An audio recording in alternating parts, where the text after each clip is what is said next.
દેશની સીમાઓ માતાના વસ્ત્ર સમાન છે. તેનું રક્ષણ કરવું દરેક ભારતીયની ફરજ છે. ભીષ્મ પિતામહ. નમસ્કાર દર્શક મિત્રો, સરહદ ન્યૂઝ ચેનલમાં આપનું સ્વાગત છે. હું અનિતા ગોસ્વામી. હવે જોઈએ સમાચાર વિસ્તારથી.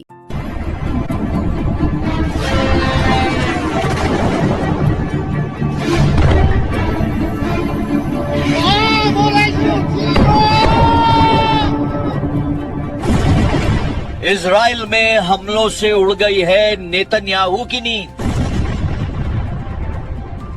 काले आसमान में जुगनू की तरफ उभरती ईरान की मिसाइल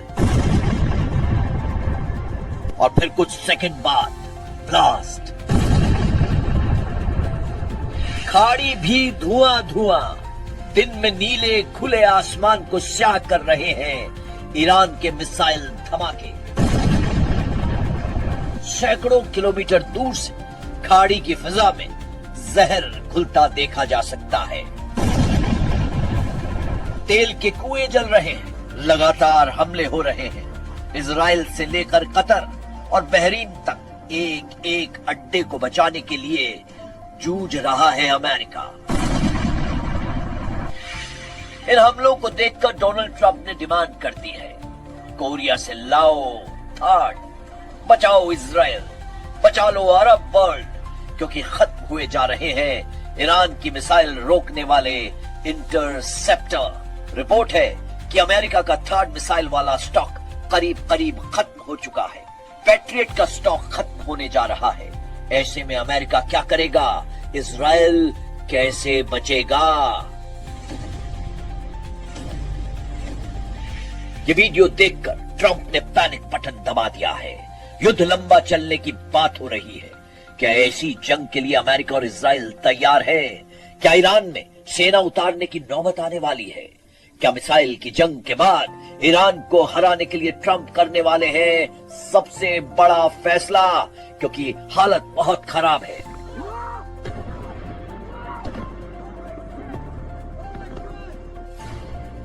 वॉल स्ट्रीट जर्नल की खबर ने अलर्ट जारी कर दिया है कि मिसाइल डिफेंस सिस्टम के लिए मिसाइल खत्म हो रही है. यह खबर ऐसी है कि नेतन्याहू अपना माथा पकड़ने को मजबूर हो जाएंगे. अमेरिका के अखबार ने लिखा है कि ईरान के मिसाइल अटैक को रोकना अब इजराइल के लिए मुश्किल होगा. इजराइल के तमाम मिसाइल डिफेंस सिस्टम के सामने बड़ा संकट गहरा गया है. अमेरिका में छपी खबर बता रही है कि नेतन्याहू और डोनाल्ड ट्रंप को फौरन कोई कदम उठाना होगा, नहीं तो ईरान की मिसाइलों के सामने टिकना मुश्किल हो जाएगा. इजराइल पहले ही अपने डिफेंस सिस्टम को लेकर जूझ रहा है. आयरन डोम बन गया आयरन मोम. ईरान की मिसाइलों ने पिघला डाला. ये बहुत परेशान करने वाली खबर है. इसी पर हड़कंप मचा हुआ है. ताबड़तोड़ हमलों से गूंजा इजराइल. तेल Aviv, Haifa, Nevatim, Beersheba. Netanyahu की नींद उड़ाने वाले धमाकों से बेचैन हो गए हैं ट्रंप. अमेरिका के थाड को फाड़ डाला. ईरान ने निकाल लिया है मास्टर किलर खैबर शिकन. इसका लगातार शिकार बन रहा है डोनाल्ड ट्रंप का सिस्टम. ट्रंप ने कोरिया और यूरोप में फोन मिलाकर बुलाने शुरू कर दिए हैं अपने नए डिफेंस सिस्टम. पेंटागन को ऑर्डर मिला है, जल्दी लाओ और थाड, जल्दी मंगवाओ और पैट्रियट, क्योंकि युद्ध शुरू होते ही खत्म होने लगे हैं अमेरिका के इंटरसेप्टर, यानी वो मिसाइल जो दुश्मन के ड्रोन और मिसाइल को रोक रही है.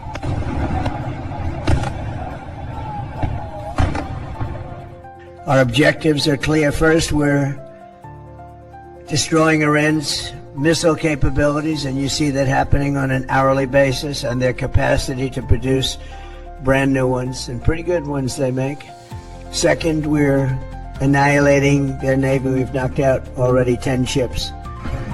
तेल अवीव और हाइफा से आ रही तस्वीरों को देखकर नेतन्याहू का दफ्तर हाहाकार कर रहा है. डोनाल्ड ट्रंप की सरकार इमरजेंसी प्लान पैनिक बटन बार बार दबा रही है. बता रही है कि ईरान की मिसाइलें सबसे बड़ा चैलेंज बन चुकी हैं. जब आसमान में ईरान की मिसाइल नजर आती है तो इजराइल में सायरन बजने लगता है.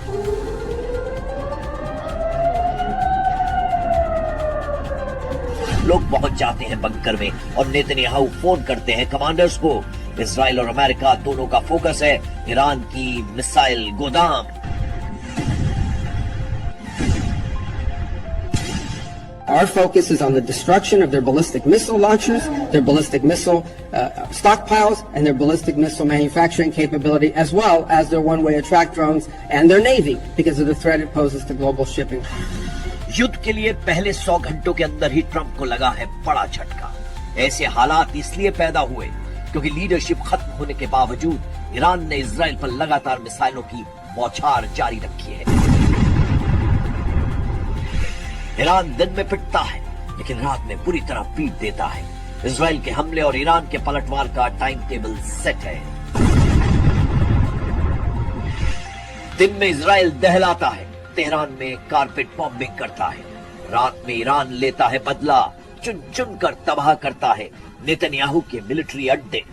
ऐसे युद्ध में फंस गया है पूरा पश्चिम एशिया, जिसको रोकते रोकते पूरी तरह तबाह हो जाएंगे कई देश। कतर, बहरीन, यूएई, कुवैत, हर जगह ईरान की मिसाइलों और ड्रोन की बौछार हो रही है और यहां तैनात अमेरिका के डिफेंस सिस्टम बेकार साबित हो रहे हैं।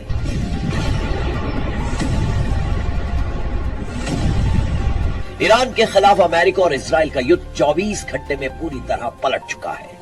अमेरिका की तरफ से ऐसा अलर्ट आया है कि नेतन्याहू के पैरों तले जमीन खिसक सकती है। अमेरिका के थाट के साथ साथ इजराइल के एरो डिफेंस सिस्टम के लिए भी बहुत बुरी खबर है। इजराइल का नंबर 1 मिसाइल किलर कहा जाता है एरो डिफेंस सिस्टम।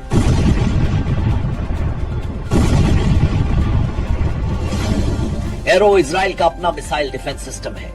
इसकी रेंज 2500 किलोमीटर है। यह अंतरिक्ष में जाकर भी दुश्मन की मिसाइल को रोक सकता है, यानी ईरान की कई मिसाइल अंतरिक्ष से वापस वायुमंडल या फिर कहें कि इजराइल के आसमान में दाखिल भी नहीं हो पाती होंगी, क्योंकि एरो सिस्टम उन्हें पहले ही खत्म कर चुका होता है।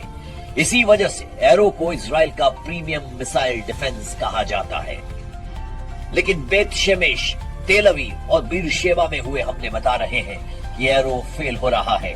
ये ईरान की मिसाइल रोकने के लिए इजराइल का मल्टी लेयर डिफेंस सिस्टम का हिस्सा है और जब तक नौबत डेविड स्लिंग या फिर आयरन डोम की आती है, उससे पहले ही एरो मिसाइल डिफेंस सिस्टम अपने टारगेट को अंतरिक्ष में खत्म कर चुका होता है। ऐसे दावे किए जाते हैं, लेकिन एरो का लगातार इस्तेमाल करने से इजराइल की युद्ध वाली फैक्ट्री पर जबरदस्त दबाव पड़ा है, क्योंकि गोली से लेकर मिसाइल तक दुश्मन को खत्म करने वाले हर हथियार की एक कीमत होती है। एरो सिस्टम की एक मिसाइल की कीमत $30 लाख है, यानी करीब 26 करोड़ रुपए। खबर है कि ईरान की मिसाइलों को रोकने के लिए अगले एक हफ्ते बाद ईरान के मिसाइल डिफेंस सिस्टम का खर्च करीब $300 मिलियन आ सकता है, यानी करीब 2600 करोड़ रुपए। इजराइल में हर लोकेशन को बचाना नेतन्याहू की जिम्मेदारी है और ईरान जब हमला करता है तो उसके टारगेट पर इजराइल के बड़े से बड़े मिलिट्री टारगेट होते हैं। इन हमलों के दौरान इजराइल के सबसे नाजुक ठिकानों पर मिसाइल गिरते हुए देखकर नेतन्याहू बहुत ज्यादा दबाव में है। अमेरिका से लेकर इजराइल का मीडिया इसी की बात कर रहा है कि अब नेतन्याहू क्या करेंगे, ट्रंप क्या रास्ता निकालेंगे। यही खबर यूरोप से लेकर एशिया तक फैली हुई है और ईरान ने भी इन खबरों को पढ़कर अपनी नई स्ट्रेटेजी बनानी शुरू कर दी है। इजराइल में डर की वजह तेल अवीव और हाइफा पर गिरी मिसाइलों के वीडियो हैं। ऐसे हमलों ने इजराइल को बता दिया है कि अगर ईरान से लड़ना है तो अमेरिका की लगातार मदद जरूरी होगी। लेकिन अमेरिका क्या कहे, वो तो खाड़ी में अपने अड्डों को बचाने में नाकाम साबित हो रहा है।